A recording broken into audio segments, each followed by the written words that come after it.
नमस्कार सर्व प्रेक्षकांचं कमलनयन बजाज रुग्णालयाच्या तर्फे आयोजित वेब सिरीजच्या पुढच्या भागामध्ये स्वागत करताना मला अत्यंत आनंद होत आहे। मी डॉक्टर अजय रोटे, वैद्यकीय संचालक, आणि आज आपल्यासोबत आहेत प्रख्यात लॅप्रोस्कोपिक रोबोटिक सर्जन आणि ट्रॉमा सेंटरचे इंचार्ज डॉक्टर शिवाजी तौर सर, जे कमलनयन बजाज रुग्णालयामध्ये मागील 10 वर्षांपासून अधिक काळामध्ये कार्यरत आहेत। त्यांचा अनुभव आहे त्या विषयामध्ये। ते लॅप्रोस्कोपिक सर्जन आहेत, रोबोटिक सर्जन आहेत आणि ट्रॉमा सेंटरचे एक हेड पण आहेत, इंचार्ज पण आहेत। नमस्कार सर, आपलं स्वागत आजच्या कार्यक्रमामध्ये। सर्वप्रथम प्रेक्षकांच्या माहितीसाठी लॅप्रोस्कोपिक सर्जरी आणि ओव्हरऑल आपलं सर्जरी डिपार्टमेंट कमलनयन बजाज रुग्णालयाचं, याबद्दल आपण काही माहिती दिली तर ती योग्य ठरेल। नमस्कार, मी डॉक्टर शिवाजी भास्करराव तौर, मी जनरल लॅप्रोस्कोपी आणि रोबोटिक सर्जन म्हणून कमलनयन बजाजमध्ये पूर्ण वेळ कार्यरत आहे। जनरल सर्जरीबद्दल सांगायचं तर पूर्वीच्या काळामध्ये जी शस्त्रक्रिया ही शरीरावर इन्सिजन किंवा स्कार देऊन करण्यात येत होती, ती शस्त्रक्रिया आता अद्ययावत तंत्रज्ञानाने, लॅप्रोस्कोपी किंवा रोबोटिक तंत्रज्ञानाने कमीत कमी इन्सिजन देऊन आणि कमीत कमी पेशंटला त्रास होईल असं करून लवकरात लवकर पेशंटची रिकव्हरी करणे हे आपलं टार्गेट आहे। मला सांगायला आनंद होईल की कमलनयन बजाज हॉस्पिटलमध्ये जगामधला सगळ्यात जो प्रसिद्ध रोबोट आहे, दा विंची रोबोट, हा मागच्या 3 वर्षापासून आपण उपलब्ध करून दिलेला आहे। आणि त्यामध्ये अतिशय गुंतागुंतीच्या अशा कॅन्सरच्या, किडनीच्या, तसेच गर्भपिशवीचे आजार व गुंतागुंतीच्या हर्निया सर्जरी आपण रोबोटच्या सहाय्याने करत आहोत। लॅप्रोस्कोपी सर्जरीबद्दल सांगायचं तर 1990च्या काळामध्ये भारतामध्ये लॅप्रोस्कोपी सर्जरीची सुरुवात झाली आणि 2020पर्यंत प्रत्येक सर्जन हा सर्व सर्जरी ह्या लॅप्रोस्कोपी सर्जरीने करण्याचा प्रयत्न करत आहोत। पण लॅप्रोस्कोपी सर्जरीचे काही लिमिटेशन आहेत, ते की रोबोटने ओव्हरकम केलेले आहे। आपल्याला रोबोटिक सर्जरीचा सांगायचं झालं तर रोबोटिक सर्जरीमुळे कमीत कमी इन्सिजनमध्ये, जसं की मॅक्झिमम इन्सिजन साईज हे 1 सेंटीमीटरसुद्धा नसते, सर्जरी करता येते। त्याचं प्रिसिजन हे खूप जास्त असल्यामुळे, तसेच जे की लॅप्रोस्कोपी सर्जरीचे डिफिकल्टी होत्या की ॲनास्टोमोसिस करायचं आहे, वेसल डिसेक्शन करायचं आहे, थोरॅक्समध्ये सर्जरी करताना नर्व प्रोटेक्ट करायचे आहेत, ह्या गोष्टी करणे शक्य झालं आहे। रोबोटिक सर्जरीचे फायदे सांगायचे तर पेशंटचा इन्फेक्शन रेट कमी झाला आहे, पेशंटचा हॉस्पिटल स्टे कमी झाला आहे, आणि ज्या गोष्टीसाठी जनरली जालना, औरंगाबाद किंवा पेरिफेरीच्या पेशंटला पुणे, मुंबई, दिल्ली या ठिकाणी जावं लागत होतं, ही प्रत्येक सर्जरी कमलनयन बजाज हॉस्पिटलमध्ये कमीत कमी खर्चामध्ये उपलब्ध आहे। असं सांगणं मला योग्य वाटेल की फ्युचरमध्ये रोबोटिक सर्जरीमुळे मॅक्झिमम सर्जरी करणं शक्य होईल। रोबोटिक सर्जरीमध्ये कमलनयन बजाजमध्ये cancer surgery, kidney surgery, trauma surgery, तसेच गर्भपिशवीचे आजार आपण ऑपरेट करत आहोत। फार खूप चांगली माहिती दिली डॉक्टर शिवाजी सर आपण। जसं कमलनयन बजाज रुग्णालयाचं जे ब्रीदवाक्य आहे की या भागातल्या रुग्णांना कुठल्याही अत्याधुनिक सुविधा मिळवण्यासाठी पुण्या मुंबईला जायची गरज पडू नये, त्या सगळ्या इथे उपलब्ध व्हाव्यात, या अनुषंगाने इथे जे आधी लॅप्रोस्कोपी सेंटर आपल्याकडे ऑलरेडी अद्ययावत आहे, तसंच आता रोबोटिक सेंटर पण उपलब्ध आहे कमलनयन बजाज रुग्णालयामध्ये।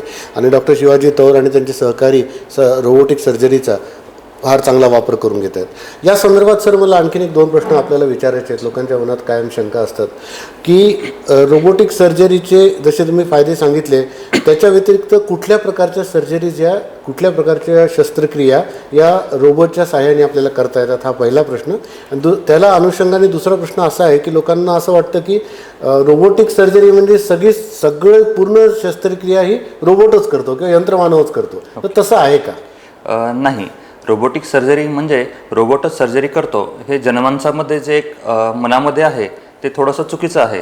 यामध्ये रोबोटिक तंत्रज्ञानाचा उपयोग करून रोबोटच्या सहाय्याने रोबोटिक ट्रेंड सर्जन हा ऑपरेशन करतो। यामध्ये 2 गोष्टी असतात, एक असतो पेशंट कार्ट आणि एक सर्जन कन्सोल। सर्जन कन्सोल म्हणजे एक अशी जागा ज्या ठिकाणी सर्जन बसून ऑपरेट करतो आणि त्याच्या ज्या हँड मुवमेंट आहेत किंवा इन्स्ट्रुमेंट मुवमेंट आहेत याचं रेप्लिकेशन पेशंटच्या पोटामध्ये हे रोबोटच्या सहाय्याने करता येणं शक्य आहे। त्यामुळे एक गोष्ट होते की तुमचं प्रिसिजन खूप जास्त होतं। सेकंड गोष्ट आहे टिश्यू ट्रॉमा, ब्लड लॉस आणि बाकीचे डिसेक्शन टेक्निक ह्या अतिशय हाय लेवलच्या होऊ शकतात। यामुळे होणारा पेशंटचा ब्लड लॉस कमी झाला तर इनडायरेक्टली पेशंटचा पेन कमी होतो, पेशंटचा हॉस्पिटल स्टे कमी होतो आणि इन्फेक्शन रेटही कमी होण्यात मदत होते. करेक्ट. रोबोटिक्स शस्त्रक्रियेद्वारे आपल्या इथे अन्ननलिकेचे कॅन्सर, छातीतले कॅन्सर, पोटाचे कॅन्सर, तसेच गर्भपिशवीचे कॅन्सर आणि गुंतागुंतीच्या हर्निया सर्जरी, उदाहरणार्थ ट्रॉमॅटिक डायफ्रॅगमॅटिक हर्निया, ज्यामध्ये की ॲक्सिडेंटल तुमचा डायफ्राम फाटलेला आहे आणि पोटातले आतडे पूर्ण छातीमध्ये गेलेले आहेत,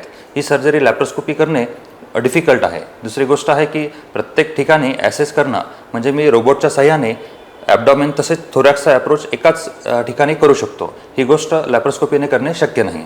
त्यामुळे इनडायरेक्टली पेशंटचे इन्सिजन, पेशंटचा स्टे, खर्च आणि त्रास ह्या सगळ्या गोष्टी कमी होण्यात मदत होते.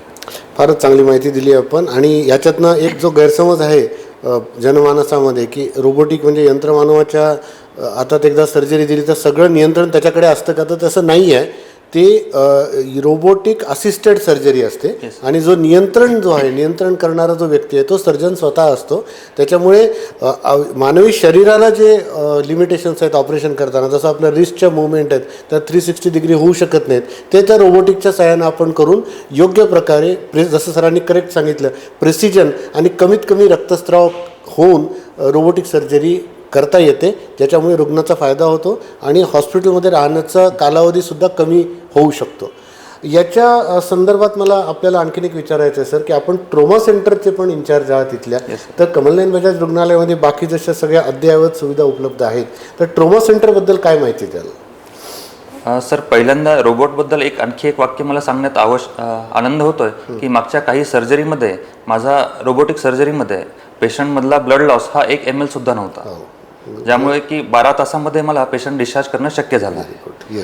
ट्रॉमा सेंटरबद्दल सांगायचं तर ट्रॉमा सेंटर हे कमलनयन बजाज हे मराठवाड्यातील सर्वात मोठे ट्रॉमा सेंटर आहे, ज्यामध्ये neurosurgeon, cardiothoracic surgeon, vascular surgeon, orthopaedic आणि जनरल सर्जन तसेच इंटेन्सिव्हिस्ट हे ॲज अ टीम वर्क करतात, ज्यामुळे पेशंटला सर्व सर्जन एकाच ठिकाणी सगळ्यांचे सर्जरी एकाच वेळेस करणे किंवा एकाच छताखाली करणे शक्य आहे. त्यामुळे पेशंटला रेफर करणे किंवा शिफ्ट करणे हे गोष्टी करण्याची आवश्यकता नाही. तसेच हे ट्रॉमा सेंटर 24/7 चालू आहे. त्यामुळे आम्ही असं म्हणणं योग्य आहे की आम्ही कोणत्याही इमर्जन्सीसाठी नेहमीच तयार आहोत. या व्यतिरिक्त आपल्याकडे 24 तास रक्त तपासणी सुविधा, लॅबोरेटरी आणि रेडिओलॉजी इन्व्हेस्टिगेशन, म्हणजे ज्या MRI स्कॅन आहे, अत्यंत अत्याधुनिक MRI स्कॅन, CT स्कॅन, त्याच्यानंतर एक्सरे मशीन, सोनोग्राफी, या ज्या सगळ्या सुविधा तपासण्यांच्या ज्या गरजेच्या आहेत, इवन पेट स्कॅनसुद्धा आपल्याकडे आहे. म्हणजे एका छताखाली असलेलं हे संपूर्ण रुग्णालय आहे. संपूर्ण सुविधा एका छताखाली असलेलं कदाचित आपल्या विभागातलं हे एकमेव रुग्णालय आहे, ज्याच्यासाठी एकदा पेशंट आल्यानंतर इतर कुठं जायची त्याला आवश्यकता पडत नाही. आणि राऊंड द क्लॉक म्हणजे 24 तास सर्व प्रकारचे डॉक्टर्स, नर्सेस उपलब्ध आहेत. त्यांना व्यवस्थित ट्रेनिंग दिलं गेलेलं आहे. त्याच्यामुळे सरांनी योग्य शब्दात सांगितलेलं आहे की 24 तासासाठी 24/7 आम्ही इमर्जन्सी रेडी आहोत. कुठल्या प्रकारची इमर्जन्सी आली तर आम्ही ती हाताळू शकतो योग्य पद्धतीने. सर, आपण इथे आलात आणि आपण माहिती दिली, त्याच्यामुळे आपल्या laparoscopic surgery, robotic surgery, trauma centre, खूप चांगली माहिती आपल्या प्रेक्षकांना आपण मिळाली. तर आपल्याला कुठल्याही प्रकारच्या सुविधेची आवश्यकता पडली तर कृपया कमलनयन बजाज रुग्णालयामध्ये डॉक्टर शिवाजी तोर यांच्याशी आपण संपर्क साधू शकता. धन्यवाद. नमस्कार. थँक्यू. नमस्कार.